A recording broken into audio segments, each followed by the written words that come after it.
भोला ने अपनी फटी हुई चादर को अपने चारों तरफ लपेट लिया और अपने कटोरे को छाती से लगाकर मंदिर की दीवार से सटकर बैठ गया। बारिश की ठंडी बूंदें उसके शरीर को सुइयों की तरह चुभ रही थीं। वह ठंड से कांप रहा था। उसका बुखार जैसा शरीर और खाली पेट उसे बहुत परेशान कर रहा था। उसे लगा कि शायद आज की रात उसकी आखिरी रात होगी। अंधेरा इतना घना हो गया था कि हाथ को हाथ नहीं सूझ रहा था। तभी बिजली जोर से कड़की और उस रोशनी में भोला को मंदिर की बाउंड्री के पास एक पुरानी खंडहर जैसी छोटी सी कोठरी दिखाई दी। वह कोठरी बहुत पुरानी थी और उसमें माली अपने औजार रखा करता था, लेकिन अब वह सालों से बंद पड़ी थी। भोला ने सोचा कि अगर वह उस कोठरी तक पहुंच जाए तो शायद बारिश और हवा से बच सकता है। वह अपनी पूरी ताकत बटोर कर उठा। उसका लंगड़ा पैर दर्द कर रहा था, लेकिन जीने की चाहत उसे आगे बढ़ा रही थी। कीचड़ और पानी में फिसलता हुआ वह किसी तरह उस कोठरी के दरवाजे तक पहुंचा। दरवाजा लकड़ी का था और बहुत पुराना हो चुका था। उस पर एक जंग लगा ताला लटक रहा था। भोला ने ताले को पकड़कर खींचा, लेकिन वह नहीं खुला। उसने इधर उधर देखा तो उसे जमीन पर एक भारी पत्थर पड़ा दिखाई दिया। उसने कांपते हाथों से पत्थर उठाया और ताले पर दे मारा। 2-3 बार मारने के बाद वह सड़ा हुआ ताला टूटकर नीचे गिर गया। भोला ने धक्का दिया और चरमराहट के साथ दरवाजा खुल गया। अंदर से सीलन और धूल की गंध आई, लेकिन भोला के लिए वह किसी महल से कम नहीं था, क्योंकि कम से कम वहां बारिश का पानी नहीं आ रहा था। वह अंदर गया और दरवाजा बंद कर लिया। अंदर घुप अंधेरा था। वह एक कोने में जाकर दुबक कर बैठ गया। बाहर तूफान का शोर था, लेकिन अंदर एक अजीब सी शांति थी। भोला की सांसें फूल रही थीं। उसने अपनी गीली चादर निचोड़ी और वहीं फर्श पर लेट गया। उसे बहुत थकान हो रही थी। भूख अब मर चुकी थी और उसकी जगह एक अजीब सी शून्यता ने ले ली थी। लेटे लेटे उसका हाथ जमीन पर किसी सख्त चीज से टकराया। उसने टटोल कर देखा तो वह एक लोहे का कड़ा जैसा कुछ लग रहा था जो जमीन में गड़ा हुआ था। जिज्ञासावश भोला ने उस कड़े को पकड़कर खींचा। उसे लगा शायद यह कोई पुरानी संदूक हो या कोई ढक्कन। पहले तो वह हिला नहीं, लेकिन जब उसने थोड़ा जोर लगाया तो जमीन की मिट्टी हटी और एक पत्थर की सिल सरकने का एहसास हुआ। भोला हैरान रह गया। उसने अपनी जेब से माचिस निकाली, जो उसने बड़ी हिफाजत से एक पन्नी में लपेट कर रखी थी ताकि भीग न जाए। उसने एक तीली जलाई। माचिस की हल्की सी रोशनी में उसने देखा कि जमीन पर एक चौकोर पत्थर का ढक्कन था, जिसमें वह लोहे का कड़ा लगा था। उसने उस पत्थर को पूरा खिसकाया तो नीचे एक छोटा सा गड्ढा दिखाई दिया। उस गड्ढे में एक पुराना काले पड़ चुके तांबे का लौटा रखा था। लौटा ऊपर से कपड़े से बंधा हुआ था। भोला का दिल जोर जोर से धड़कने लगा। यह क्या हो सकता है? क्या इसमें किसी ने धन छुपा रखा है या यह बस कोई पुराना कचरा है? एक भिखारी के लिए कोई भी बंद चीज एक उम्मीद की तरह होती है। उसने कांपते हाथों से वह लौटा बाहर निकाला। वह काफी भारी था। उसने उसे हिलाकर देखा तो अंदर से छन छन की आवाज आई। भोला की आंखें फटी की फटी रह गईं। यह आवाज सिक्कों की थी। उसने जल्दी से उस लोटे के मुंह पर बंधा हुआ कपड़ा, जो गल चुका था, उसे नोचकर हटाया। उसने माचिस की दूसरी तीली जलाई और लोटे के अंदर झांका। उस पल भोला को अपनी आंखों पर विश्वास नहीं हुआ। लोटे के अंदर सोने और चांदी के पुराने जमाने के सिक्के भरे हुए थे। तीली बुझ गई और अंधेरा फिर छा गया, लेकिन भोला की आंखों के सामने अभी भी वह सुनहरी चमक तैर रही थी। उसका पूरा शरीर कांपने लगा। इस बार ठंड से नहीं, बल्कि डर और खुशी के मिले जुले एहसास से। एक भिखारी, जिसके पास कल खाने के लिए 1 रुपया नहीं था, आज उसके हाथ में खजाना था। लेकिन तभी उसके मन में एक डर बैठ गया। अगर किसी को पता चल गया तो, अगर किसी ने देख लिया तो लोग उसे मार डालेंगे और यह सब छीन लेंगे। वह तो वैसे भी एक कमजोर भिखारी है। उसकी बात का कौन विश्वास करेगा कि यह उसे मिला है? सब सोचेंगे उसने मंदिर से चोरी की है। इस ख्याल ने उसकी खुशी को डर में बदल दिया। उसने जल्दी से लौटा वापस उसी गड्ढे में रखा और पत्थर का ढक्कन लगा दिया। फिर उसके ऊपर मिट्टी और धूल डाल दी ताकि किसी को पता न चले। वह वहीं उस ढक्कन के ऊपर बैठ गया। उसकी नींद पूरी तरह उड़ चुकी थी। बाहर तूफान अभी भी जारी था, लेकिन भोला के मन के अंदर उससे भी बड़ा तूफान चल रहा था। वह सोच रहा था कि अब उसे क्या करना चाहिए। क्या वह इस धन को लेकर भाग जाए या इसे यहीं रहने दे? भागकर कहां जाएगा? वह तो लंगड़ा है, और अगर यहीं रहा तो कब तक इसे छुपा पाएगा? रात भर भोला जागता रहा और तरह तरह की योजनाएं बनाता रहा।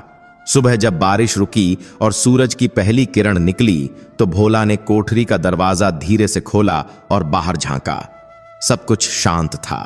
पेड़ पौधे धुले हुए और ताजे लग रहे थे। मंदिर का प्रांगण भी साफ हो गया था। भोला ने राहत की सांस ली। किसी ने उसे रात को अंदर जाते हुए नहीं देखा था। उसने अपने कपड़े ठीक किए और बाहर निकल आया। उसने दरवाजे को वैसे ही सटा दिया ताकि किसी को शक न हो कि यह खुला था। वह वापस अपनी जगह मंदिर की सीढ़ियों पर आकर बैठ गया। लेकिन आज वह बदला हुआ था। आज उसकी आंखों में वह लाचारी नहीं थी जो रोज होती थी। आज उसके पास एक राज था, एक ऐसा राज जो उसकी पूरी जिंदगी बदल सकता था, लेकिन उसे बहुत संभल कर चलना था। उसने तय किया कि वह किसी को भनक भी नहीं लगने देगा कि उसके पास क्या है। वह रोज की तरह ही भीख मांगेगा और सही समय का इंतजार करेगा। दिन चढ़ने लगा और लोग मंदिर आने लगे। आज फिर वही दिनचर्या शुरू हो गई। लोग आ रहे थे, कोई उसे देख रहा था, कोई नहीं। लेकिन भोला का ध्यान अब कटोरे पर नहीं था। उसका ध्यान उस कोठरी की तरफ था जहां उसका भाग्य गड़ा हुआ था। दोपहर के समय जब मंदिर में भीड़ कम थी, तभी एक घटना घटी जिसने भोला को और भी ज्यादा चिंता में डाल दिया। गांव का एक बदमाश लड़का जिसका नाम रंगा था, अपने दो दोस्तों के साथ मंदिर की तरफ आया। रंगा गांव में छोटी मोटी चोरियां करता था और जुआ खेलता था। उसकी नजर हमेशा ऐसी जगहों पर रहती थी जहां से कुछ मिल सके। वह मंदिर के पीछे की तरफ जा रहा था, ठीक उसी कोठरी के पास जहां भोला ने रात बिताई थी। भोला का दिल मुंह को आ गया। अगर रंगा ने वह टूटा हुआ ताला देख लिया या कोठरी के अंदर चला गया तो सब गड़बड़ हो जाएगा। भोला अपनी जगह से उठा और लंगड़ाते हुए रंगा के रास्ते में आ गया। उसने जानबूझकर रंगा के सामने हाथ फैलाया और बोला, मालिक, कुछ दे दो, बहुत भूख लगी है।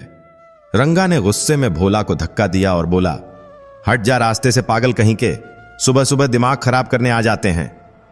धक्का लगने से भोला जमीन पर गिर गया, लेकिन उसने रंगा का ध्यान बंटा दिया था। रंगा और उसके दोस्त हंसते हुए दूसरी तरफ चले गए। भोला को चोट लगी थी, उसकी कोहनी छिल गई थी, लेकिन उसने दर्द की परवाह नहीं की। उसने चैन की सांस ली कि रंगा उस कोठरी की तरफ नहीं गया, लेकिन उसे समझ आ गया था कि वह खजाना वहां ज्यादा दिन सुरक्षित नहीं रह सकता। उसे जल्द ही कुछ करना होगा। वह सोचने लगा कि इस धन का वह क्या करेगा। क्या वह इससे अपना इलाज करवाएगा या कोई छोटा सा घर खरीदेगा या कोई दुकान खोलेगा? सपने बहुत बड़े थे, लेकिन हकीकत यह थी कि वह अभी भी एक भिखारी था, और एक भिखारी के पास सोने का लौटा होना मौत के परवाने जैसा था। उस दिन भोला ने एक फैसला किया। वह इस खजाने को सीधे इस्तेमाल नहीं कर सकता। उसे किसी समझदार आदमी की मदद चाहिए होगी, कोई ऐसा जिस पर वह भरोसा कर सके। लेकिन इस दुनिया में भरोसा किस पर किया जाए? तभी उसे गांव के स्कूल मास्टर जी की याद आई। मास्टर जी, जिनका नाम विजय बाबू था, बहुत ही भले और ईमानदार इंसान थे। वे अक्सर मंदिर आते थे और भोला से हाल चाल पूछते थे। कभी कभी वे उसे खाने के लिए फल भी देते थे। भोला को लगा कि शायद वही एक इंसान है जो उसकी मदद कर सकते हैं और उसे धोखा नहीं देंगे।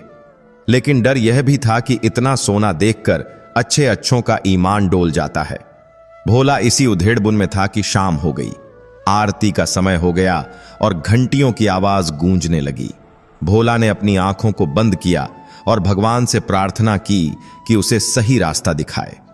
आरती के बाद जब विजय बाबू मंदिर से बाहर निकले तो भोला ने हिम्मत जुटाकर उन्हें आवाज दी, मास्टर जी। विजय बाबू रुके और भोला के पास आए। उन्होंने पूछा, क्या हुआ भोला, आज बड़े परेशान लग रहे हो? तबीयत तो ठीक है? भोला ने इधर उधर देखा कि कोई सुन तो नहीं रहा। फिर धीरे से फुसफुसाते हुए बोला, मास्टर जी, मुझे आपसे अकेले में कुछ बात करनी है। क्या आप मेरी मदद करेंगे? विजय बाबू हैरान थे, क्योंकि आज तक भोला ने कभी उनसे बात करने के लिए नहीं कहा था। वह तो बस भीख मांगता था। उसकी आंखों में एक अजीब सी गंभीरता देखकर मास्टर जी ने कहा, ठीक है भोला, तुम रात को मेरे घर आ जाना, वहीं बात करेंगे। रात का समय था। भोला ने अपनी पुरानी चादर ओढ़ी और मास्टर जी के घर की तरफ चल पड़ा। लेकिन वह खाली हाथ नहीं था। उसने अपनी फटी हुई चादर के नीचे वह भारी लौटा छुपा रखा था, जिसे उसने शाम को अंधेरा होते ही कोठरी से निकाल लिया था। उसे डर लग रहा था कि रास्ते में कोई उसे रोक न ले। हर आहट पर वह सहम जाता था। गांव की गलियां सुनसान थीं और कुत्तों के भौंकने की आवाजें आ रही थीं। किसी तरह बचते बचाते वह मास्टर जी के घर पहुंचा। मास्टर जी का घर छोटा सा था और वे अपने बरामदे में बैठे कुछ किताबें पढ़ रहे थे। भोला ने धीरे से गेट खटखटाया। मास्टर जी ने उसे देखा और अंदर बुला लिया। उन्होंने उसे पानी दिया और पूछा, बताओ भोला, क्या बात है जो तुम इतनी रात को आए हो?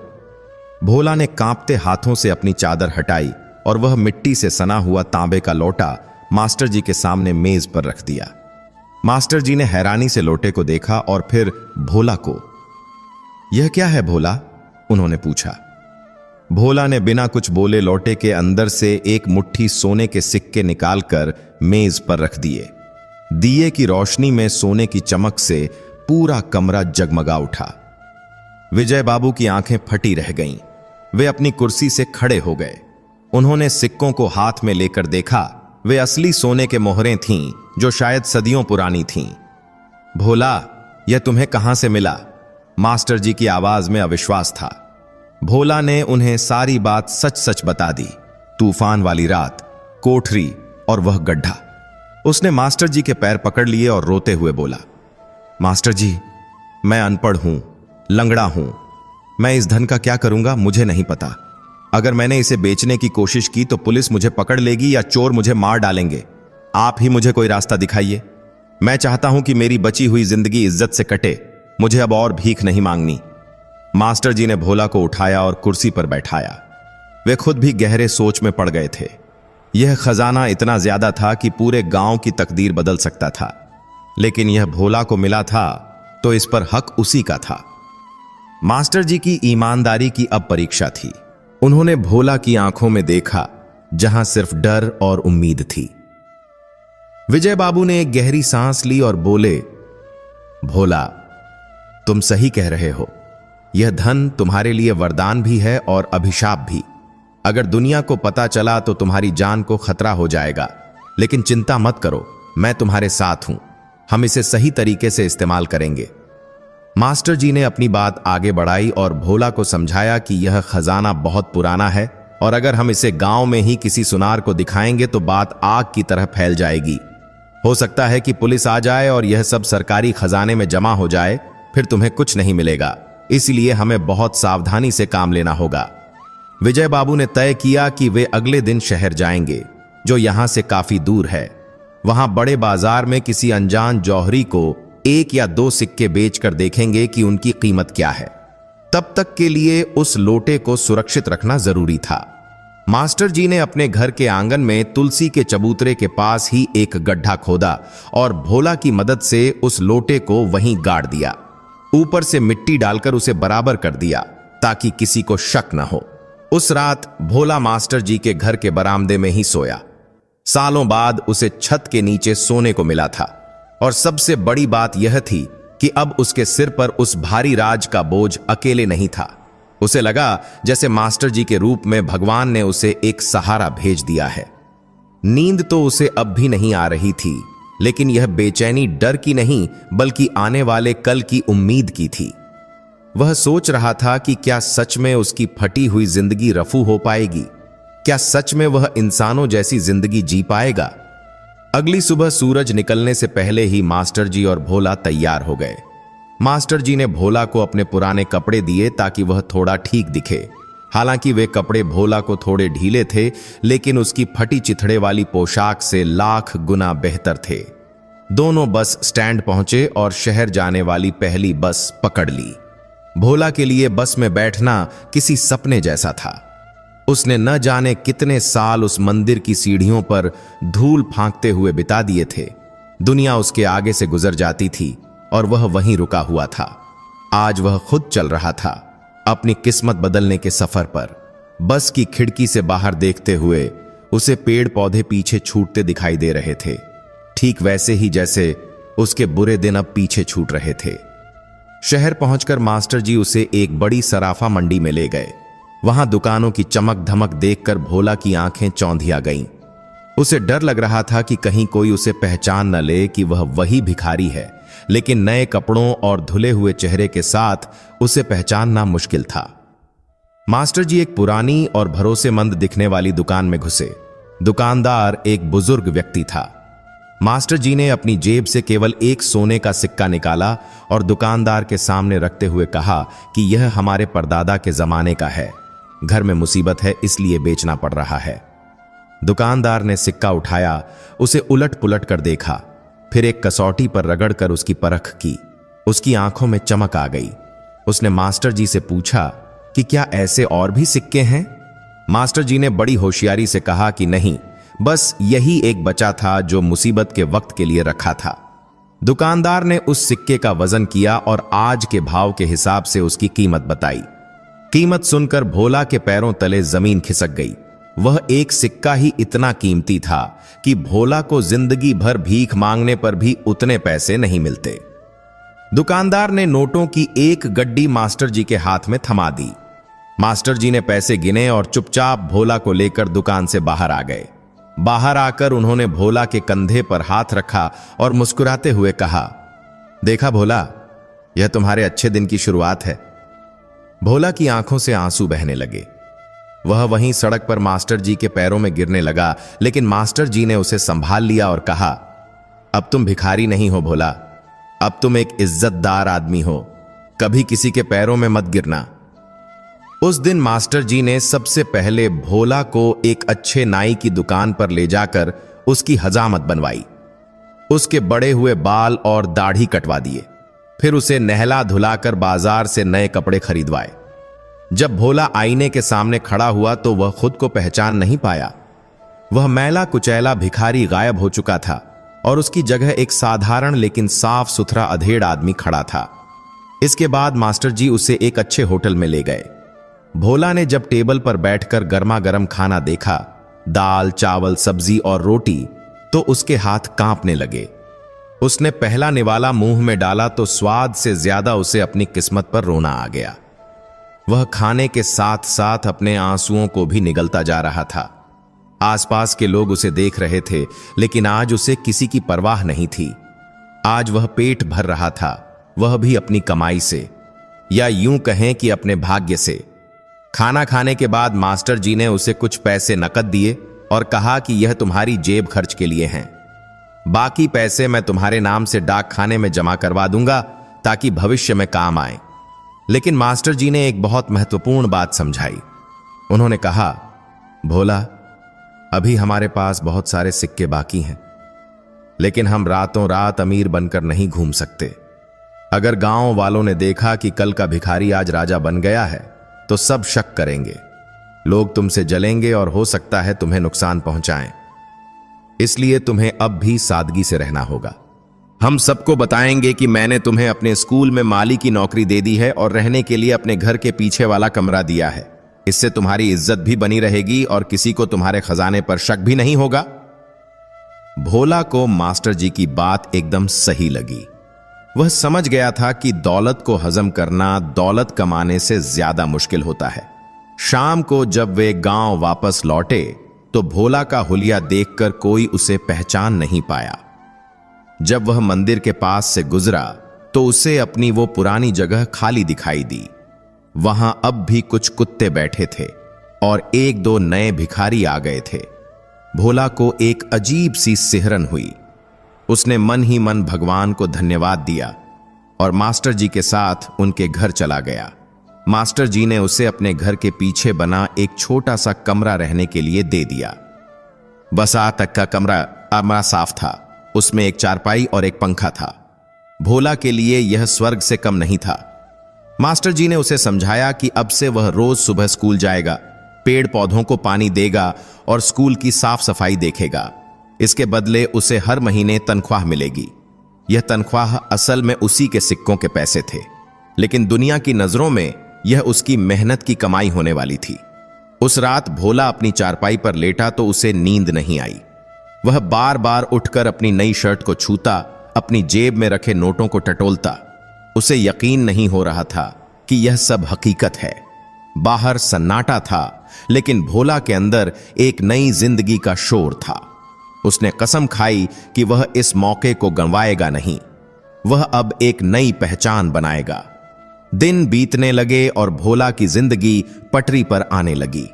वह सुबह जल्दी उठता, नहा धोकर साफ कपड़े पहनता और स्कूल पहुंच जाता। वह बड़े मन से पेड़ पौधों की देखभाल करता। जिन फूलों को वह पहले सिर्फ दूर से देखता था, अब वह उन्हें खुद उगा रहा था। बच्चे उसे भोला काका कहकर बुलाने लगे। पहले जब वह भीख मांगता था तो बच्चे उसे देखकर पत्थर मारते थे या चिढ़ाते थे, लेकिन अब वही बच्चे उससे नमस्ते करते और बातें करते। यह सम्मान भोला के लिए उन सोने के सिक्कों से भी ज्यादा कीमती था। मास्टर जी ने धीरे धीरे हर 2-3 महीने में शहर जाकर एक एक सिक्का बेचना शुरू किया। उन्होंने भोला का बैंक में खाता खुलवा दिया और सारा पैसा वहां जमा होने लगा। गांव वालों को लगता था कि मास्टर जी बहुत दयालु हैं जो उन्होंने एक भिखारी को आश्रय दिया, लेकिन कोई नहीं जानता था कि भोला अब गांव के कई अमीरों से ज्यादा अमीर था। भोला ने भी अपनी पुरानी आदतें छोड़ दी। अब वह सीधा चलता था। उसकी चाल में आत्मविश्वास था। उसका स्वास्थ्य भी सुधरने लगा। अच्छा खाना खाने से उसके गाल भर गए और शरीर में ताकत आ गई। वह लंगड़ाता अब भी था, लेकिन अब वह लाचारी की लंगड़ाहट नहीं थी। एक दिन की बात है, वही सेठ जिसने मंदिर के बाहर भोला को दुत्कारा था, स्कूल में किसी कार्यक्रम के मुख्य अतिथि बनकर आया। वह मंच पर बैठा भाषण दे रहा था और दान धर्म की बड़ी बड़ी बातें कर रहा था। भोला वहीं पास में खड़ा पौधों को पानी दे रहा था। कार्यक्रम खत्म होने के बाद जब सेठ अपनी गाड़ी की तरफ जा रहा था तो उसका रुमाल गिर गया। भोला ने देख लिया। वह लपक कर आगे बढ़ा और रुमाल उठाकर सेठ को दिया। सेठ ने उसे पहचाना नहीं। उसने भोला के साफ कपड़े और काम को देखकर सोचा कि यह स्कूल का कोई कर्मचारी है। सेठ ने खुश होकर अपनी जेब से 10 रुपए का नोट निकाला और भोला की तरफ 10 रुपए का नोट दिया, बढ़ाया। भोला उस नोट को देखकर मुस्कुराया। उसे वह दिन याद आ गया जब उसने इसी सेठ से 10 रुपए मांगे थे और बदले में अपमान मिला था। आज वही सेठ उसे 10 रुपए दे रहा था। भोला ने बड़ी विनम्रता से हाथ जोड़कर कहा, नहीं मालिक, इसकी जरूरत नहीं है। भगवान का दिया बहुत है, आप यह पैसे किसी जरूरतमंद को दे दीजिएगा। सेठ हैरान रह गया। एक मामूली माली का यह जवाब उसे समझ नहीं आया। वह चुपचाप अपनी गाड़ी में बैठ गया। भोला ने वह 10 रुपए नहीं लिए, क्योंकि अब वह भिखारी नहीं था। उसने अपनी आत्मसम्मान की कमाई खानी शुरू कर दी थी। समय का पहिया घूमता रहा। करीब 1 साल बीत गया। भोला के पास अब बैंक में काफी अच्छी रकम जमा हो गई थी। मास्टर जी ने एक दिन भोला से कहा, भोला, अब समय आ गया है कि तुम अपने लिए कुछ बड़ा करो। कब तक मेरे घर के पीछे वाले कमरे में रहोगे और कब तक सिर्फ माली का काम करोगे? तुम्हारे पास इतना धन है कि तुम अपना खुद का घर बना सकते हो या कोई बड़ा व्यापार शुरू कर सकते हो। भोला ने सोचा और कहा, मास्टर जी, मुझे व्यापार करना तो नहीं आता और न ही मुझे बड़े घर का लालच है, लेकिन मेरे मन में एक इच्छा है। मैं चाहता हूं कि मैं उस मंदिर के पास एक ऐसी जगह बनाऊं जहां कोई भी भूखा आदमी कभी खाली पेट न जाए। मैंने भूख की तड़प झेली है। मैं नहीं चाहता कि कोई और भी उस दर्द से गुजरे। मास्टर जी भोला की बात सुनकर गदगद हो गए। उन्होंने सोचा नहीं था कि धन आने के बाद भी भोला का दिल इतना पवित्र रहेगा। अक्सर पैसा आने पर इंसान बदल जाता है, लेकिन भोला का दुख ने उसे इतना मांझ दिया था कि वह सोने से भी ज्यादा खरा हो गया था। मास्टर जी ने कहा, यह तो बहुत ही नेक विचार है भोला। हम अन्न क्षेत्र खोल सकते हैं जहां गरीबों को मुफ्त भोजन मिले, लेकिन इसमें एक अड़चन थी। मंदिर की जमीन पर कोई भी निर्माण करने के लिए गांव की पंचायत और मंदिर समिति की अनुमति चाहिए थी। और मंदिर समिति का अध्यक्ष वही रंगा का पिता था, जो गांव का सरपंच भी था और बड़ा ही लालची आदमी था। अगर उसे पता चलता कि भोला के पास पैसा है तो वह जरूर कोई न कोई गड़बड़ करता। इसलिए मास्टर जी ने एक योजना बनाई। उन्होंने गांव में ऐलान किया कि एक गुप्त दानदाता है जो मंदिर के पास धर्मशाला और रसोई बनवाना चाहता है। उन्होंने यह नहीं बताया कि वह दानदाता भोला है। सरपंच और गांव वाले बहुत खुश हुए कि गांव का विकास होगा। मास्टर जी ने सारी कानूनी कागजी कार्रवाई करवाई और जमीन खरीद ली गई। निर्माण कार्य शुरू हुआ। आता भोला खुद वहां खड़ा होकर काम देखता था। लोग सोचते थे कि मास्टर जी ने उसे मुंशी का काम दिया है। किसी को खबर नहीं थी कि जो ईंटें लग रही हैं, जो सीमेंट आ रहा है, उसका पैसा उसी आदमी की जेब से जा रहा है जो कभी उसी जगह बैठकर भीख मांगता था। 6 महीने के अंदर वहां एक सुंदर भवन बनकर तैयार हो गया। उस पर बड़े अक्षरों में लिखा गया, अन्नपूर्णा भवन। जिस दिन उसका उद्घाटन होना था, पूरा गांव इकट्ठा हुआ। बड़े बड़े नेता और अधिकारी आए। उद्घाटन के समय सब इंतजार कर रहे थे कि वह गुप्त दानदाता सामने आएगा। सरपंच माला लेकर तैयार खड़ा था ताकि उसका स्वागत कर सके और अपनी फोटो खिंचवा सके। तभी मास्टर जी मंच पर आए और माइक थाम लिया। उन्होंने भीड़ को संबोधित करते हुए कहा, भाइयों और बहनों, आज हमारे गांव के लिए बहुत खुशी का दिन है। यह अन्नपूर्णा भवन किसी शहर के सेठ ने नहीं, बल्कि हमारे ही गांव के एक ऐसे व्यक्ति ने बनवाया है जिसे आप सब जानते हैं। सब एक दूसरे का मुंह ताकने लगे। मास्टर जी ने आगे कहा, वह इंसान जिसने अपनी पूरी जिंदगी गरीबी में बिताई, लेकिन जब भगवान ने उसे दिया तो उसने सबसे पहले अपने बारे में नहीं बल्कि आप सबके बारे में सोचा। मैं मंच पर बुलाना चाहूंगा श्री भोलानाथ जी को। नाम सुनते ही सन्नाटा छा गया। लोग हैरान थे। क्या वो भिखारी भोला? क्या मास्टर जी मजाक कर रहे हैं? भीड़ में से भोला धीरे धीरे मंच की सीढ़ियां चढ़ा। उसने आज एक सफेद कुर्ता पायजामा और ऊपर से एक नेहरू जैकेट पहनी थी। वह संकोच कर रहा था, लेकिन मास्टर जी ने उसका हाथ पकड़कर उसे मंच के बीच में खड़ा कर दिया। गांव वालों की आंखें फटी की फटी रह गईं। सरपंच के हाथ से माला छूटकर गिर गई। वही भोला जिसे वे दुत्कारते थे, आज इस भव्य भवन का मालिक था। मास्टर जी ने माइक भोला को दिया। भोला के हाथ कांप रहे थे। उसने भीड़ की तरफ देखा। उसे वही चेहरे दिखाई दिए, वह सेठ, वह रंगा, वह पुजारी और वे लोग जो कभी उसे रोटी का टुकड़ा फेंक कर देते थे। आज वे सब उसके नीचे खड़े थे और वह ऊपर था। भोला ने गहरी सांस ली और बोलना शुरू किया। मैं कोई भाषण देना नहीं जानता। मैं बस इतना जानता हूं कि पेट की आग बहुत बुरी होती है। जब तक मैं यहां सीढ़ियों पर बैठता था, मैं सिर्फ खुद के लिए मांगता था, लेकिन आज भगवान ने मुझे देने लायक बनाया है। यह भवन मेरा नहीं है, यह आप सबका है। आज के बाद इस गांव में कोई भी भूखा नहीं सोएगा, यह मेरा वचन है। भोला की बात में इतनी सच्चाई और दर्द था कि लोगों की आंखों में पानी आ गया। कल तक जो उसे हिकारत से देखते थे, आज श्रद्धा से देख रहे थे। तालियों की गड़गड़ाहट से पूरा प्रांगण गूंज उठा। रंगा जो पीछे खड़ा था, शर्म से सिर झुकाए हुए था। सेठ को अपनी उस दिन की हरकत पर पछतावा हो रहा था। भोला ने साबित कर दिया था कि आदमी कपड़ों से नहीं, अपने कर्मों और दिल से बड़ा होता है। अन्नपूर्णा भवन शुरू हो गया। रोज वहां सैकड़ों लोग खाना खाने आते। भोला खुद सबको अपने हाथों से परोसता। उसे जो सुकून लोगों को खाना खिलाकर मिलता था, वह उसे सोने के सिक्कों को गिनने में कभी नहीं मिला। लेकिन कहानी अभी खत्म नहीं हुई थी। कहते हैं ना कि जब आप अच्छा काम करते हैं तो मुश्किलें भी आती हैं। भोला की बढ़ती हुई शोहरत और मास्टर जी का प्रभाव सरपंच और उसके साथियों को खटकने लगा था। उन्हें लग रहा था कि अगर भोला और मास्टर जी ऐसे ही लोकप्रिय होते रहे तो अगले चुनाव में सरपंच की कुर्सी खतरे में पड़ जाएगी। साथ ही सरपंच के बेटे रंगा को यह बात हजम नहीं हो रही थी कि कल का भिखारी आज इतना बड़ा आदमी कैसे बन गया। उसके मन में शक का कीड़ा रेंगने लगा।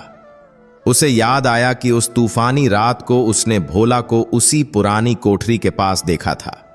उसने अपने दोस्तों के साथ मिलकर भोला की जासूसी शुरू कर दी। वह जानना चाहता था कि आखिर भोला के पास इतना पैसा आया कहां से। रंगा ने सोचा कि जरूर भोला ने कोई चोरी की है या उसे कोई गड़ा हुआ खजाना मिला है, और अगर खजाना है तो वह अभी भी कहीं न कहीं होगा। लालच ने रंगा के दिमाग पर कब्जा कर लिया। वह एक मौके की तलाश में था जब वह भोला के घर मास्टर जी के पीछे वाले कमरे की तलाशी ले सके या भोला को डरा धमका कर सच उगलवा सके। रंगा की आंखों में अब नींद नहीं थी, बल्कि ईर्ष्या और लालच की आग जल रही थी। वह दिन रात बस इसी फिराक में रहता था कि कैसे भोला का राज खोले। वह छुप छुप कर भोला का पीछा करने लगा। जब भोला अन्नपूर्णा भवन में लोगों को खाना खिला रहा होता तो रंगा दूर किसी पेड़ के पीछे खड़ा होकर उसे घूरता रहता। उसे समझ नहीं आ रहा था कि एक अनपढ़ भिखारी जो कल तक दाने दाने को मोहताज था, अचानक इतना समझदार और अमीर कैसे हो गया। रंगा ने अपने दोस्तों के साथ मिलकर एक योजना बनाई। उसने सोचा कि क्यों न उस पुरानी कोठरी की फिर से तलाशी ली जाए जहां उस तूफानी रात भोला रुका था। शायद वहां कोई सुराग मिल जाए। एक दोपहर जब पूरा गांव और खुद भोला भी अन्नपूर्णा भवन में व्यस्त था, रंगा चुपके से मंदिर के पीछे वाली उस पुरानी कोठरी के पास गया। वहां अब भी वही पुराना टूटा हुआ ताला पड़ा था। रंगा ने दरवाजा खोला और अंदर गया। अंदर धूल और जालों के सिवा कुछ नहीं था। उसने जमीन को गौर से देखा। एक कोने में उसे मिट्टी कुछ उखड़ी हुई और ताजी लगी, जैसे किसी ने वहां खुदाई करके फिर से भर दिया हो। रंगा का दिमाग बिजली की तरह दौड़ा। उसे यकीन हो गया कि भोला को जो कुछ भी मिला है वह यहीं गड़ा हुआ था। इसका मतलब खजाना यहीं था। रंगा बुदबुदाया और वो लंगड़ा उसे निकाल ले गया। अब रंगा के पास एक सुराग तो था, लेकिन कोई सबूत नहीं था। अगर वह गांव वालों को यह बताता तो कोई यकीन नहीं करता, क्योंकि वह खुद बदनाम था और भोला अब गांव का देवता बन चुका था। रंगा सीधा अपने पिता सरपंच के पास गया। सरपंच अपने घर के दालान में हुक्का पी रहे थे। रंगा ने सारी बात अपने पिता को बताई। उसने कहा, बापू, वो भोला कोई महान नहीं है, उसे जरूर कोई गड़ा हुआ हो। धन मिला है जो सरकारी खजाना भी हो सकता है। अगर हम साबित कर दें कि उसने चोरी की है तो सारा पैसा हमारा हो सकता है और भोला जेल जा सकता है। सरपंच रंगा से ज्यादा घाघ और चालाक था। उसने हुक्के का कश लगाया और धुआं छोड़ते हुए बोला, बेटा, जोश से नहीं होश से काम लो। अभी हवा भोला के पक्ष में बह रही है। मास्टर विजय बाबू उसके साथ हैं। अगर हमने सीधा आरोप लगाया तो गांव वाले हमें ही मार भगाएंगे। हमें कुछ ऐसा करना होगा जिससे भोला की इज्जत मिट्टी में मिल जाए। एक बार लोगों का भरोसा टूट गया, फिर हम उसे नोच खाएंगे। बाप बेटे ने मिलकर एक बहुत ही घिनौनी साजिश रची। गांव में कुछ ही दिनों बाद नवरात्रि का मेला लगने वाला था। मंदिर में माता जी की मूर्ति को सोने के पुराने गहने पहनाए जाने थे, जो साल भर तिजोरी में बंद रहते थे। सरपंच ने तय किया कि वह मंदिर के मुख्य पुजारी जी का ध्यान बंटाकर माता जी का एक कीमती हार गायब करवा देगा और उसका इल्जाम भोला पर मढ़ देगा। त्योहार का दिन आ गया। पूरा गांव रोशनी से नहाया हुआ था।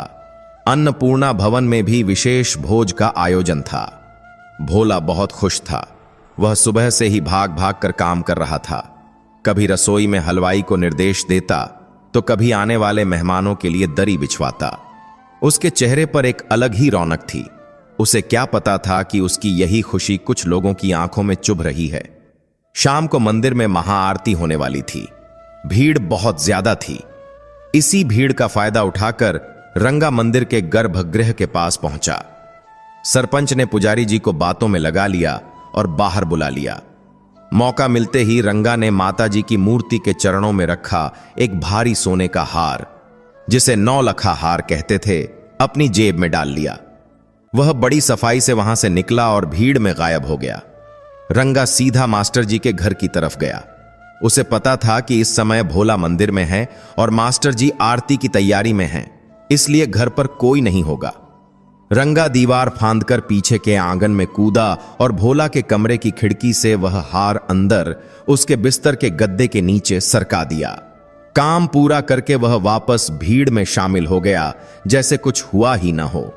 आरती के समय जब पुजारी जी अंदर गए तो उनकी चीख निकल गई, अनर्थ हो गया, गजब हो गया, माताजी का हार गायब है। उनकी आवाज सुनकर अफरा तफरी मच गई, ढोल नगाड़े रुक गए।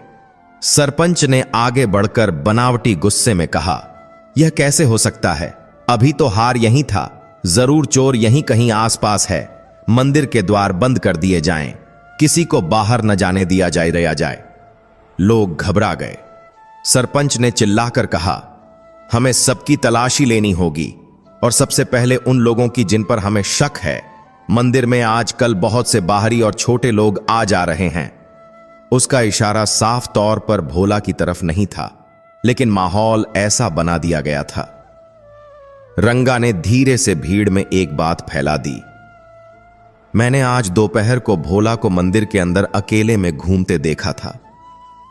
यह बात जंगल की आग की तरह फैल गई। लोग कहने लगे, अरे वो तो पहले भिखारी था, क्या पता पुरानी आदत न गई हो। इंसान की फितरत बड़ी अजीब होती है। 100 अच्छाइयों पर एक शक भारी पड़ जाता है। भीड़ का रुख भोला की तरफ मुड़ने लगा। भोला एक कोने में खड़ा कांप रहा था। उसे समझ नहीं आ रहा था कि लोग उसे ऐसे क्यों घूर रहे हैं। सरपंच और रंगा भीड़ को लेकर मास्टर जी के पास पहुंचे। सरपंच ने कहा, मास्टर जी, बुरा मत मानिएगा, लेकिन गांव वालों का कहना है कि भोला की तलाशी ली जाए। आखिर वह पहले भी, आप तो जानते ही हैं। मास्टर जी को बहुत गुस्सा आया। उन्होंने कड़क आवाज में कहा, सरपंच जी, शर्म आनी चाहिए आपको। जो इंसान अपना सब कुछ दान कर रहा है, आप उस पर चोरी का इल्जाम लगा रहे हैं। मुझे भोला पर अपनी जान से ज्यादा भरोसा है। लेकिन भीड़ बेकाबू हो रही थी। रंगा ने कहा, अगर भोला सच्चा है तो डर किस बात का? चलिए उसके कमरे की तलाशी लेते हैं। दूध का दूध और पानी का पानी हो जाएगा। मास्टर जी ने भोला की तरफ देखा। भोला की आंखों में आंसू थे, लेकिन उसने सिर हिलाकर सहमति दे दी। उसे अपने आप पर भरोसा था कि उसने कुछ नहीं किया। पूरी भीड़, सरपंच, रंगा और मास्टर जी भोला के कमरे की तरफ बढ़े। रंगा के चेहरे पर एक शैतानी मुस्कान थी। वह मन ही मन अपनी जीत का जश्न मना रहा था। उसे बस उस पल का इंतजार था जब वह गद्दे के नीचे से हार निकालेगा और भोला को धक्के मारकर गांव से बाहर निकालेगा। भोला के कमरे का दरवाजा खोला गया। छोटा सा कमरा एकदम साफ सुथरा था। रंगा सबसे पहले अंदर घुसा। उसने नाटक करते हुए इधर उधर देखा, फिर सीधा चारपाई की तरफ गया। यहां देखते हैं, रंगा ने कहा और बड़े आत्मविश्वास के साथ गद्दा उठाया। सबकी सांसें थमी हुई थीं, लेकिन गद्दे के नीचे कुछ नहीं था। रंगा के पैरों तले जमीन खिसक गई। उसने गद्दे को पूरा पलट दिया, चादर झाड़ दी, तकिया फाड़कर देख लिया। वहां कुछ नहीं था। रंगा का चेहरा पीला पड़ गया। यह कैसे हो सकता है? उसने खुद अपने हाथों से हार वहां रखा था। क्या भोला को पता चल गया था? क्या मास्टर जी ने देख लिया था? सरपंच भी हैरान था। वह रंगा को घूर रहा था। मास्टर जी ने रंगा को घूरते हुए पूछा, क्या हुआ रंगा, कुछ मिला? तुम तो बड़ी यकीन से कह रहे थे। रंगा हकलाने लगा, वो मुझे लगा शायद। भीड़ अब रंगा और सरपंच के खिलाफ होने लगी थी। लोग कहने लगे, बेचारे भले आदमी को परेशान कर रहे हैं। सरपंच जी, यह ठीक नहीं है। भोला भी हैरान था। उसे समझ नहीं आ रहा था कि रंगा उसके गद्दे के नीचे क्या ढूंढ रहा था। तभी कमरे के बाहर से एक आवाज आई, रुकिए। सबने मुड़कर देखा। वहां गांव का एक छोटा बच्चा खड़ा था जिसका नाम छोटू था। छोटू ने अपनी नन्ही हथेली खोली जिसमें वह सोने का हार चमक रहा था। सब सन्न रह गए। सरपंच ने लपक कर पूछा, यह तेरे पास कहां से आया? छोटू ने मासूमियत से बताया, बाबूजी, मैं मंदिर के पीछे खेल रहा था। तभी मैंने देखा कि रंगा भैया जल्दी जल्दी में दीवार कूद रहे थे। उनकी जेब से यह चमकती हुई माला गिर गई थी। मैं तो रंगा भैया को देने ही आ रहा था, लेकिन वो भीड़ में खो गए। छोटू की बात सुनते ही वहां सन्नाटा छा गया। रंगा का खेल उसी पर उल्टा पड़ गया था। दरअसल हड़बड़ी में रंगा ने जब जेब से हार निकालकर खिड़की से फेंकने की कोशिश की थी तो वह हार खिड़की के अंदर जाने के बजाय बाहर ही झाड़ियों में गिर गया था, जिसे उसे पता भी नहीं चला और उसने सोचा कि काम हो गया। भगवान ने भोला की सच्चाई की लाज रख ली थी। अब पूरी भीड़ का गुस्सा रंगा पर टूट पड़ा। सरपंच शर्म से पानी पानी हो गया। मास्टर जी ने आगे बढ़कर रंगा के गाल पर एक जोरदार तमाचा मारा। तो यह थी तुम्हारी असलियत, तुम एक निर्दोष को फंसाना चाहते थे। गांव वाले रंगा को पीटने ही वाले थे कि भोला बीच में आ गया। उसने अपने हाथ फैलाकर सबको रोक दिया। भोला ने कहा, नहीं भाइयों, इसे मत मारिए, गलती इंसान से ही होती है। शायद रंगा बाबू को कोई गलतफहमी हो गई थी। आज माता जी का दिन है, आज के दिन हिंसा ठीक नहीं, जाने दीजिए इन्हें। भोला की यह बात सुनकर लोग दंग रह गए। जिसने उसकी जान लेने की कोशिश की उसी को वह बचा रहा था। मास्टर जी की आंखों में भोला के लिए सम्मान और बढ़कर रह गया। उन्होंने सरपंच से कहा, ले जाइए अपने बेटे को और शुक्र मनाइए कि भोला का दिल सोने का है, वरना आज यह पुलिस थाने में होता। सरपंच रंगा का हाथ पकड़कर सिर झुकाए वहां से चला गया। उस दिन के बाद भोला का कद गांव वालों की नजर में भगवान जैसा हो गया। लेकिन इस घटना ने भोला को एक बात सिखा दी थी कि दुनिया में अच्छे काम करने वालों के दुश्मन भी अपने आप पैदा हो जाते हैं। उसे अब और भी सतर्क रहने की जरूरत थी। लेकिन भोला के मन में एक सवाल अब भी था, रंगा को उस पुरानी कोठरी के बारे में कैसे पता चला? क्या मेरा राज अब राज नहीं रहा? इस घटना के बाद रंगा और सरपंच कुछ दिनों तक शांत रहे। लेकिन सांप जितना घायल होता है उसका जहर उतना ही बढ़ जाता है। वे अब समझ चुके थे कि सीधी उंगली से घी नहीं निकलेगा। उन्होंने अपनी रणनीति बदल दी। रंगा ने गांव में आना जाना कम कर दिया और शहर के बुरे लोगों के साथ उठना बैठना शुरू कर दिया। उसे पैसे की सख्त जरूरत थी क्योंकि जुए में वह बहुत हार चुका था। उसने शहर के एक शातिर अपराधी कालिया से संपर्क किया। कालिया चोरी और डकैती के लिए मशहूर था। रंगा ने कालिया को बताया कि गांव में एक भिखारी है जिसके पास कहीं न कहीं बहुत सारा सोना छुपा हुआ है। अगर तुम उसे उठा लो और थोड़ा डराओ धमकाओ तो वह उगल देगा कि खजाना कहां है, फिर आधा तेरा आधा मेरा। रंगा ने कालिया को लालच दिया। कालिया की आंखों में चमक आ गई। एक निहत्थे लंगड़े पूर्व भिखारी को लूटना उसके लिए बाएं हाथ का खेल था। उन्होंने तय किया कि आने वाली अमावस्या की रात जब गांव में अंधेरा होगा वे भोला का अपहरण करेंगे। उधर भोला इन सब साजिशों से बेखबर अपने सेवा कार्य में लगा था। लेकिन मास्टर जी को चिंता थी। वह सरपंच की खामोशी को खतरे की घंटी मान रहे थे।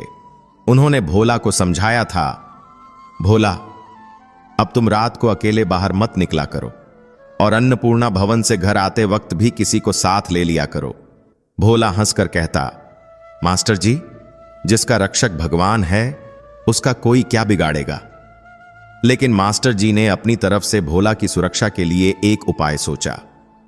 उन्होंने गांव के ही एक पहलवान युवक जिसका नाम भीम था और जो भोला की बहुत इज्जत करता था, उसे भोला का अंगरक्षक बॉडीगार्ड बना दिया। भीम को कहा गया कि वह साये की तरह भोला के साथ रहे, बस लोगों को यह लगे कि वह भोला का सहायक है। भीम हट्टा कट्टा था और वफादार भी। भोला को पहले तो यह अजीब लगा, लेकिन मास्टर जी की बात वह टाल नहीं सकता था। अमावस्या की रात आ गई। आसमान में चांद नहीं था और चारों तरफ घना अंधेरा था।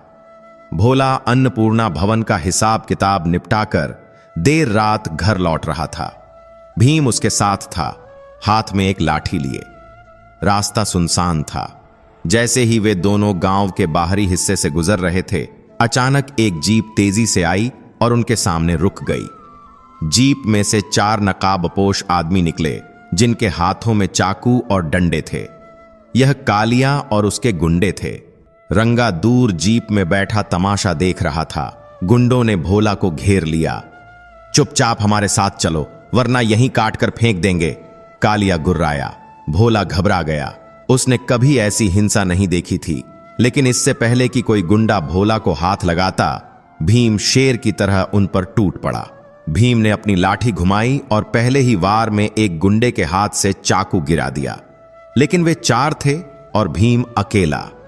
हाथापाई शुरू हो गई। भीम पूरी ताकत से लड़ रहा था, लेकिन एक गुंडे ने पीछे से भीम के सिर पर डंडा मार दिया। भीम लड़खड़ा कर गिर गया। अब भोला अकेला पड़ गया। कालिया ने भोला को कॉलर से पकड़ा और घसीटते हुए जीप की तरफ ले जाने लगा। भोला चिल्लाया, बचाओ बचाओ! लेकिन सुनसान रास्ते पर सुनने वाला कोई नहीं था। रंगा जीप के अंदर से ही चिल्लाया, जल्दी कर कालिया, कोई आ जाएगा।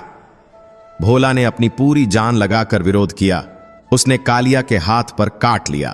कालिया दर्द से बिलबिलाया और उसकी पकड़ ढीली हो गई। भोला लंगड़ाते हुए भागा। वह खेतों की तरफ भागा जहां जीप नहीं जा सकती थी। गुंडे उसके पीछे भागे। अंधेरे में ठोकर खाकर भोला गिर गया। उसे लगा अब सब खत्म। गुंडे उसके सिर पर खड़े थे। तभी अंधेरे में एक और आवाज गूंजी, गोलियों की आवाज। धां धां! गुंडे ठिठक गए। सामने से पुलिस की जीप की बत्तियां चमकती हुई आ रही थीं। मास्टर जी पुलिस लेकर आ गए थे। दरअसल मास्टर जी को रंगा के शहर जाने की खबर मिल गई थी और उन्हें शक था कि आज रात कुछ गड़बड़ हो सकती है।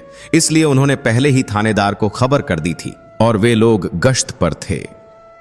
पुलिस को देखते ही कालिया और उसके साथी भागने लगे, लेकिन पुलिस ने जीप दौड़ाकर उन्हें घेर लिया। रंगा, जो अपनी जीप स्टार्ट करके भागने की कोशिश कर रहा था, घबराहट में जीप को एक पेड़ से टकरा बैठा। पुलिस ने सबको गिरफ्तार कर लिया। जब रंगा के चेहरे से नकाब या जब उसे जीप से निकाला गया, हटाया गया, तो पुलिस और मास्टर जी हैरान नहीं हुए, लेकिन भोला को बहुत दुख हुआ। उसने रंगा की तरफ देखा और कहा, रंगा बाबू, पैसे के लिए इतना गिर गए? थानेदार ने रंगा को हथकड़ी पहनाते हुए कहा, अब सारी गर्मी जेल में निकलेगी। मास्टर जी ने भोला को उठाया और गले लगा लिया। भीम को भी होश आ गया था। उसे मामूली चोटें आई थीं। उस रात बुराई फिर हार गई थी और अच्छाई की जीत हुई थी। लेकिन यह घटना एक बड़ा बदलाव लाने वाली थी। अब तक भोला का खजाना एक राज था, लेकिन पुलिस केस बनने के बाद अब सवाल उठने वाले थे कि आखिर रंगा भोला के पीछे क्यों पड़ा था। क्या भोला को सच बताना पड़ेगा? अगले दिन पूरे जिले में खबर छप गई कि एक समाज सेवी का अपहरण करने की कोशिश नाकाम हुई। भोला अब सिर्फ एक गांव का दानी नहीं, बल्कि एक चर्चित हस्ती बन गया था। बड़े बड़े पत्रकार गांव आने लगे। सब भोला का इंटरव्यू लेना चाहते थे। मास्टर जी ने भोला को समझाया, भोला, अब बात छुप नहीं सकती। हमें सच का एक हिस्सा दुनिया को बताना होगा, वरना लोग कहानियां बनाते रहेंगे। मास्टर जी और भोला ने मिलकर एक प्रेस कॉन्फ्रेंस, पत्रकार वार्ता बुलाई। भोला ने माइक संभाला और दुनिया के सामने अपनी कहानी रखी, लेकिन एक छोटे से बदलाव के साथ। उसने कहा, मुझे कोई खजाना नहीं मिला। मेरे एक दूर के रिश्तेदार थे जो निस्संतान थे। उन्होंने अपनी सारी संपत्ति मरते वक्त मेरे नाम कर दी थी। मुझे यह बात बहुत बाद में पता चली।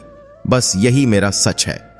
चूंकि खजाना सोने के सिक्कों के रूप में था, जिसे मास्टर जी ने धीरे धीरे बेचकर सफेद धन, व्हाइट मनी में बदल दिया था और उसके कागजात तैयार करवा लिए थे, जो कि मास्टर जी की दूरदर्शिता थी। इसलिए किसी को शक नहीं हुआ। कानूनी रूप से भोला का पैसा अब पुश्तैनी संपत्ति बन गया था। इस खुलासे के बाद भोला की जान का खतरा कम हो गया, क्योंकि अब सबको लगा कि पैसा बैंक में है और कानूनी है। कोई गड़ा हुआ खजाना नहीं है जिसे लूटा जा सके। रंगा और उसके साथियों को लंबी जेल हो गई। सरपंच को अपनी बदनामी के कारण पद से इस्तीफा देना पड़ा। गांव में अब शांति थी, लेकिन भोला का सफर यहां रुकने वाला नहीं था। उसके पास पैसा था, शोहरत थी, लेकिन उसका दिल अब भी कुछ खालीपन महसूस कर रहा था। उसे लगता था कि सिर्फ खाना खिलाना काफी नहीं है। उसे गांव के उन लोगों के लिए कुछ करना था जो बीमारी से मर जाते हैं, जैसे उसकी मां मरी थी। गांव में कोई अच्छा अस्पताल नहीं था। शहर जाने में बहुत वक्त लगता था और कई मरीज रास्ते में ही दम तोड़ देते थे। भोला ने मास्टर जी के सामने अपनी नई इच्छा रखी। मास्टर जी, मैं एक अस्पताल बनाना चाहता हूं। मास्टर जी मुस्कुराए। यह काम अन्नपूर्णा भवन से भी बहुत बड़ा था। इसके लिए बहुत ज्यादा पैसे और सरकारी मदद की जरूरत थी, लेकिन भोला का संकल्प दृढ़ था। अस्पताल बनाने का सपना देखना आसान था, लेकिन उसे पूरा करना पहाड़ तोड़ने जैसा था। जमीन की समस्या फिर आ खड़ी हुई। गांव के पास एक ही बड़ी जमीन थी जो अस्पताल के लिए उपयुक्त थी, लेकिन वह जमीन एक पुराने जमींदार की थी जो बहुत ही जिद्दी और अड़ियल था। उसका नाम था ठाकुर विक्रम सिंह। विक्रम सिंह शहर में रहता था और उसे अपनी पुश्तैनी जमीन से बहुत प्यार था, भले ही वह बंजर पड़ी हो। मास्टर जी और भोला कई बार ठाकुर साहब से मिलने शहर गए, लेकिन उन्होंने हर बार मिलने से मना कर दिया। एक बार जब मुलाकात हुई भी तो ठाकुर ने साफ कह दिया, मैं अपनी जमीन किसी भिखारी के अस्पताल के लिए नहीं दूंगा, यह मेरे पूर्वजों की निशानी है। भोला निराश हो गया। उसके पास पैसे थे, वह मुंह मांगी कीमत देने को तैयार था, लेकिन ठाकुर को पैसे का नहीं, अपनी आन का घमंड था। यह भोला के धैर्य की नई परीक्षा थी। क्या वह उस जिद्दी जमींदार का दिल जीत पाएगा या उसका अस्पताल का सपना अधूरा रह जाएगा? भोला और मास्टर जी ने हार नहीं मानी। ठाकुर विक्रम सिंह का इनकार उनके लिए एक बड़ी रुकावट थी, लेकिन भोला का इरादा पक्का था। उसने तय किया कि वह खुद एक बार फिर ठाकुर साहब के पास जाएगा, लेकिन इस बार वह पैसों की बात नहीं करेगा। वह सिर्फ एक इंसान से दूसरे इंसान के नाते बात करेगा। मास्टर जी ने उसे समझाया कि ठाकुर साहब बहुत ही पुराने ख्यालों के आदमी हैं, उन्हें इज्जत और परंपरा प्यारी है। भोला ने अपनी सादगी को ही अपना हथियार बनाने का फैसला किया। वह सुबह सुबह उठकर शहर के लिए निकल पड़ा। इस बार उसने कोई गाड़ी नहीं की, बल्कि बस से गया और ठाकुर साहब की हवेली के गेट पर जाकर खड़ा हो गया। दरबान ने उसे भगाने की कोशिश की, भाग यहां से, ठाकुर साहब किसी से नहीं मिलते। लेकिन भोला ने बड़ी नम्रता से कहा, भाई, मैं यहां भीख मांगने नहीं आया हूं, मैं बस ठाकुर साहब के दर्शन करना चाहता हूं। जब तक वे नहीं मिलेंगे मैं यहीं धूप में खड़ा रहूंगा। दरबान ने सोचा पागल है, चला जाएगा, लेकिन भोला वहीं खड़ा रहा। दोपहर हो गई, सूरज सिर पर चढ़ आया। भोला पसीने से लथपथ था, उसका लंगड़ा पैर दर्द कर रहा था, लेकिन वह टस से मस नहीं हुआ। शाम को जब ठाकुर साहब अपनी बालकनी में चाय पी रहे थे तो उनकी नजर गेट पर खड़े उस आदमी पर पड़ी। उन्होंने दरबान को बुलाकर पूछा, यह कौन है जो सुबह से खड़ा है? दरबान ने बताया, हुक्म, यह वही गांव वाला भोला है जो अस्पताल के लिए जमीन मांग रहा था। जिद्दी है, जा ही नहीं रहा। ठाकुर साहब को थोड़ी हैरानी हुई। आमतौर पर लोग उनके डर से भाग जाते थे। उन्होंने दरबान से कहा, बुलाओ उसे अंदर। भोला अंदर आया। उसका गला प्यास से सूख रहा था, लेकिन उसने पानी नहीं मांगा। उसने ठाकुर साहब के पैर छुए और हाथ जोड़कर खड़ा हो गया। ठाकुर ने रौब से पूछा, क्या चाहिए? मैंने कह दिया ना कि जमीन नहीं बिकेगी, फिर क्यों खड़े हो यहां? भोला ने धीरे से सिर उठाया और बोला, ठाकुर साहब, मैं जमीन खरीदने नहीं आया हूं, मैं तो बस आपको एक कहानी सुनाने आया हूं। ठाकुर ने भौहें चढ़ाईं। कहानी? भोला ने कहा, जी, एक मां की कहानी जो अपने बीमार बेटे को गोद में लेकर शहर की तरफ भागी थी, लेकिन रास्ते में ही दम तोड़ दिया क्योंकि गांव में कोई डॉक्टर नहीं था। वह मां मेरी थी और वह बेटा मैं हूं। उस दिन मैंने अपनी मां को खोया, लेकिन आज भी गांव में कई माएं अपने बच्चे खो रही हैं, कई बेटे अनाथ हो रहे हैं। आपकी जमीन बंजर पड़ी है ठाकुर साहब, लेकिन अगर वहां अस्पताल बन गया तो वह जमीन जिंदगी उगाएगी। पीढ़ियां आपको याद रखेंगी कि एक ठाकुर ने अपनी जमीन देकर हजारों जानें बचाईं। जमीन तो वैसे भी यहीं रह जाएगी, लेकिन नाम अमर हो जाएगा। भोला की आंखों में जो दर्द और सच्चाई थी, उसने ठाकुर के कठोर दिल पर चोट की। ठाकुर विक्रम सिंह ने अपनी पूरी जिंदगी अपनी शान और जायदाद को बचाने में लगा दी थी, लेकिन किसी ने उनसे इस तरह बात नहीं की थी। नाम अमर हो जाएगा, यह बात ठाकुर के दिल में घर कर गई। वे कुछ देर चुप रहे, फिर उन्होंने अपने नौकर को आवाज दी, रामू, मेहमान के लिए पानी और शरबत लाओ। यह एक बहुत बड़ा बदलाव था। ठाकुर ने भोला को बैठने के लिए कहा। उन्होंने पूछा, अगर मैं जमीन दे दूं तो क्या गारंटी है कि वह अस्पताल ही बनेगा, कोई दुकान नहीं? भोला ने कहा, मेरी जान ले लीजिए ठाकुर साहब, लेकिन वचन कभी नहीं टूटेगा और अस्पताल का नाम आपके पिताजी के नाम पर होगा, यह मेरा वादा है। ठाकुर विक्रम सिंह पिघल गए। उन्होंने उसी वक्त अपने मुनीम को बुलाया और जमीन के कागजात लाने को कहा। उन्होंने भोला से कहा, जाओ, जमीन तुम्हारी हुई, मुझे एक पैसा नहीं चाहिए, बस वादा याद रखना, मेरे पिता ठाकुर शमशेर सिंह का नाम उस अस्पताल के माथे पर होना चाहिए। भोला की आंखों से खुशी के आंसू छलक पड़े। उसने फिर से ठाकुर साहब के पैर छुए। जो काम करोड़ रुपए नहीं कर पाए, वह भोला के आंसुओं और ईमानदारी ने कर दिखाया।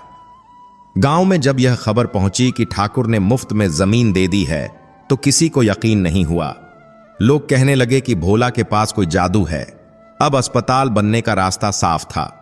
मास्टर जी और भोला ने तुरंत काम शुरू करवा दिया। शहर से अच्छे आर्किटेक्ट, वास्तुकार बुलाए गए। दिन रात काम चलने लगा। भोला खुद ईंटें पकड़ता, मजदूरों के साथ खाना खाता और वहीं सो जाता।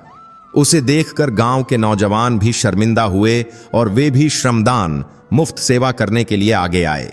पूरा गांव एक हो गया था। देखते ही देखते 1 साल के अंदर वहां एक विशाल इमारत खड़ी हो गई, ठाकुर शमशेर सिंह मेमोरियल अस्पताल। यह सिर्फ ईंट गारे का ढांचा नहीं था, यह उम्मीद का मंदिर था। उद्घाटन के दिन ठाकुर विक्रम सिंह भी आए।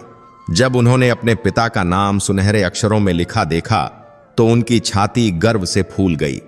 उन्होंने भोला को गले लगाया और कहा, तुमने मुझे असली अमीरी का मतलब समझा दिया भोला। अस्पताल शुरू हुआ। शहर से अच्छे डॉक्टर बुलाए गए। भोला ने अपनी जमा पूंजी का एक बड़ा हिस्सा डॉक्टरों की फीस और दवाइयों के लिए फिक्स कर दिया, ताकि गरीबों का इलाज मुफ्त हो सके। अब गांव वालों को छोटी मोटी बीमारी के लिए शहर नहीं भागना पड़ता था। कई जानें बचने लगीं। एक बार पास के गांव से एक औरत को प्रसव पीड़ा, लेबर पेन हुई। हालत बहुत खराब थी। अगर पुराना समय होता तो वह शायद नहीं बचती, लेकिन भोला के अस्पताल में तुरंत उसका ऑपरेशन हुआ और उसने एक स्वस्थ बच्चे को जन्म दिया। उस औरत ने अपने बच्चे का नाम भोला रखा। यह भोला के लिए सबसे बड़ा पुरस्कार था। उसकी मां की आत्मा को अब जाकर शांति मिली होगी, यह सोचकर भोला अक्सर अकेले में मुस्कुरा देता था। लेकिन जीवन एक सीधी रेखा नहीं होती। जैसे जैसे अस्पताल प्रसिद्ध हुआ, वहां दवाइयों की खपत बढ़ने लगी। भोला ने दवाइयों की सप्लाई का ठेका शहर की एक बड़ी कंपनी को दिया था। कंपनी का मालिक, जिसका नाम मिस्टर खन्ना था, एक बहुत ही लालची व्यापारी था।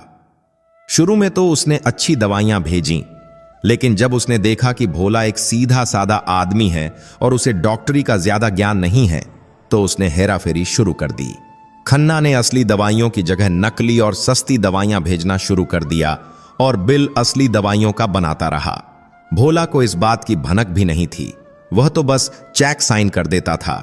धीरे धीरे मरीजों की शिकायतें आने लगीं। डॉक्टर साहब, दवाई का असर नहीं हो रहा, बुखार नहीं उतर रहा, दर्द कम नहीं हो रहा। अस्पताल के डॉक्टर भी परेशान थे। उन्होंने भोला से कहा, भोला काका, लगता है बीमारी का स्वरूप बदल गया है, दवाइयां काम नहीं कर रही हैं। एक दिन एक बहुत ही गरीब किसान अपनी बेटी को लेकर अस्पताल आया। उसे निमोनिया था। डॉक्टरों ने उसे इंजेक्शन लगाया जो खन्ना की कंपनी से आया था, लेकिन इंजेक्शन लगने के कुछ ही देर बाद बच्ची की हालत और बिगड़ गई और उसकी मौत हो गई। पूरा अस्पताल सन्न रह गया। किसान का रो रो कर बुरा हाल था। भोला को लगा जैसे किसी ने उसका कलेजा निकाल लिया हो। उसने डॉक्टर से पूछा, ऐसा कैसे हुआ? हमने तो सबसे अच्छी दवाई दी थी। डॉक्टर को भी शक हुआ। उन्होंने बची हुई दवाई की शीशी को जांच के लिए शहर की एक बड़ी लैब में भेजा। जब रिपोर्ट आई तो सबके पैरों तले जमीन खिसक गई। वह दवाई नकली थी। उसमें सिर्फ पानी और कुछ मामूली रसायन थे। असली दवा का नामो निशान नहीं था। भोला को इतना गुस्सा आया जितना उसे अपनी पूरी जिंदगी में कभी नहीं आया था। उसने उसी वक्त पुलिस को बुलाया और सारी रिपोर्ट दिखाई। पुलिस ने तुरंत छापा मारा और मिस्टर खन्ना के गोदाम से भारी मात्रा में नकली दवाइयां बरामद कीं। कब 200 को गिरफ्तार कर लिया गया। लेकिन भोला का दिल टूट चुका था। एक मासूम बच्ची की जान चली गई थी, सिर्फ इसलिए क्योंकि उसने एक बेईमान आदमी पर भरोसा किया था। वह खुद को दोषी मानने लगा। वह अस्पताल के अपने कमरे में बंद हो गया और किसी से बात नहीं करता था। मास्टर जी ने उसे बहुत समझाया, भोला, इसमें तुम्हारी गलती नहीं है, तुमने तो भलाई ही की थी। धोखा देने वाले को सजा मिल गई है। लेकिन भोला का मन अशांत था। उसे लगा कि सिर्फ पैसा और इमारत होना काफी नहीं है, व्यवस्था पर नजर रखना भी जरूरी है। उसने तय किया कि वह अब अनपढ़ नहीं रहेगा। अगर मैं पढ़ा लिखा होता तो दवाइयों के नाम पढ़ सकता था, जांच कर सकता था, उसने सोचा। 50 साल की उम्र में भोला ने एक नया संकल्प लिया, पढ़ाई करने का। यह बात सुनने में अजीब लगती थी कि इतना बड़ा आदमी अब कब खगा सीखेगा, लेकिन भोला के लिए यह प्रायश्चित भी था और जरूरत भी। भोला ने मास्टर जी से कहा, मास्टर जी, मुझे पढ़ना सिखाइए, मुझे इतना काबिल बनाइए कि कोई मुझे बेवकूफ ना बना सके। मास्टर जी की आंखों में चमक आ गई। उन्होंने कहा, सीखने की कोई उम्र नहीं होती भोला, मैं तुम्हें जरूर पढ़ाऊंगा। अब भोला का एक नया रूटीन शुरू हुआ। दिन में वह अस्पताल और अन्नपूर्णा भवन का काम देखता और शाम को मास्टर जी के साथ बैठकर स्लेट बत्ती लेकर बच्चों की तरह पढ़ता। लोग पहले हंसे, देखो बूढ़ा घोड़ा लाल लगाम, लेकिन भोला ने किसी की परवाह नहीं की। उसने अपनी पूरी लगन लगा दी। उसके मोटे मोटे खुरदरे हाथों ने कलम पकड़ना सीखा। धीरे धीरे वह अक्षर जोड़ने लगा, फिर शब्द पढ़ने लगा। और एक दिन ऐसा आया जब उसने खुद अस्पताल की फाइलों को पढ़ना शुरू किया। उसने हिसाब किताब खुद चेक करना शुरू किया। अब कोई मुनीम या कोई सप्लायर उसे धोखा नहीं दे सकता था। भोला की इस नई ताकत ने उसे और भी निखार दिया। समय बीतता गया।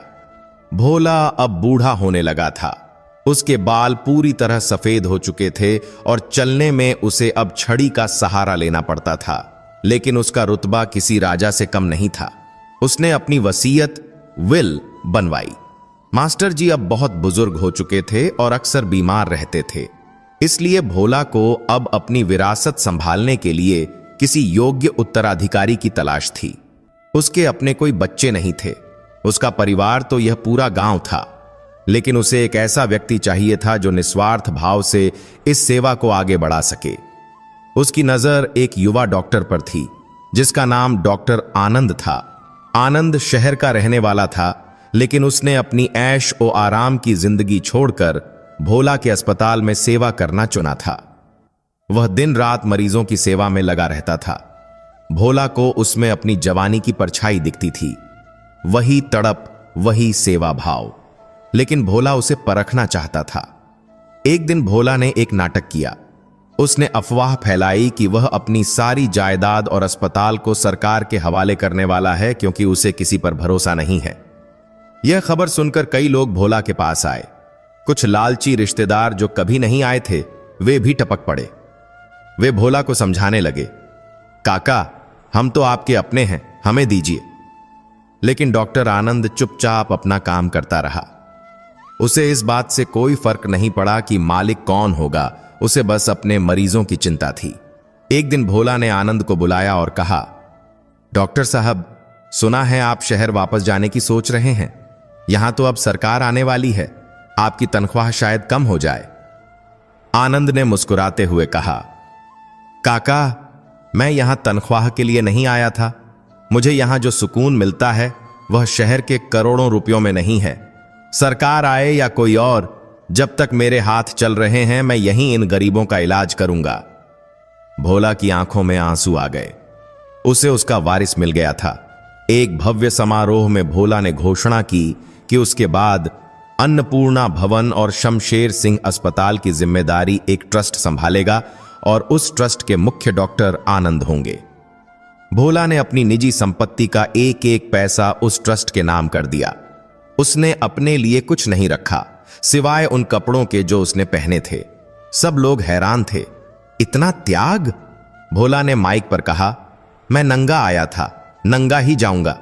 यह धन मुझे भाग्य ने दिया था ताकि मैं इसे सही हाथों में सौंप सकूं। मेरा काम पूरा हुआ। उस दिन भोला को लगा कि वह सच में मुक्त हो गया है। उस रात वह बहुत गहरी नींद सोया, बिना किसी चिंता के। कहानी का अंत करीब आ रहा था। कुछ साल बाद मास्टर विजय बाबू का देहांत हो गया। भोला को बहुत गहरा धक्का लगा। उसका मार्गदर्शक, उसका दोस्त चला गया था। भोला अब और भी अकेला महसूस करने लगा। वह अक्सर मंदिर की उसी सीढ़ी पर जाकर बैठ जाता जहां से उसकी कहानी शुरू हुई थी। वह घंटों वहां बैठा रहता, आते जाते लोगों को देखता। अब वह भीख नहीं मांगता था, लेकिन वह अपनी जड़ों को नहीं भूला था। लोग उसे झुककर प्रणाम करते, लेकिन वह उन्हें रोकता और कहता, मैं वही भोला हूं, बस कपड़े बदल गए हैं। एक दिन सर्दी की एक ठंडी सुबह जब पुजारी जी मंदिर का कपाट खोलने आए तो उन्होंने देखा कि भोला उसी सीढ़ी पर बैठा है। उसका सिर दीवार से टिका हुआ है और चेहरे पर एक शांत मुस्कान है। पुजारी जी ने पास जाकर उसे हिलाया। भोला काका उठो, बहुत ठंड है। लेकिन भोला नहीं उठा। वह अपनी अनंत यात्रा पर निकल चुका था। वहीं उसी जगह जहां उसने अपनी जिंदगी के सबसे बुरे और सबसे अच्छे दिन बिताए थे। भोला की अंतिम यात्रा में ऐसा जनसैलाब उमड़ा जो शायद किसी बड़े नेता या राजा के लिए भी न उमड़ता। हजारों लोग रो रहे थे। जिन अनाथों को उसने पाला, जिन मरीजों को उसने बचाया, जिन भूखों को उसने खिलाया, वे सब आज अपने पिता को विदा करने आए थे। भोला चला गया, लेकिन वह मरा नहीं। वह आज भी उस अस्पताल की हर धड़कन में जिंदा है, अन्नपूर्णा भवन के हर निवाले में जिंदा है। उसकी कहानी आज भी गांव की चौपालों पर सुनाई जाती है। एक भिखारी की कहानी जिसने अपनी किस्मत को नहीं बल्कि दूसरों की किस्मत को बदला। और लोग कहते हैं कि कभी कभी भगवान मंदिर के अंदर मूर्ति में नहीं बल्कि बाहर सीढ़ियों पर बैठे किसी इंसान के रूप में मिल जाते हैं। सुंदरपुर गांव आज भी सुंदर है, लेकिन उसकी असली सुंदरता उन ईंट पत्थरों में नहीं बल्कि भोला की उस विरासत में है जो सिखाती है कि देने वाला हाथ लेने वाले हाथ से हमेशा ऊंचा होता है।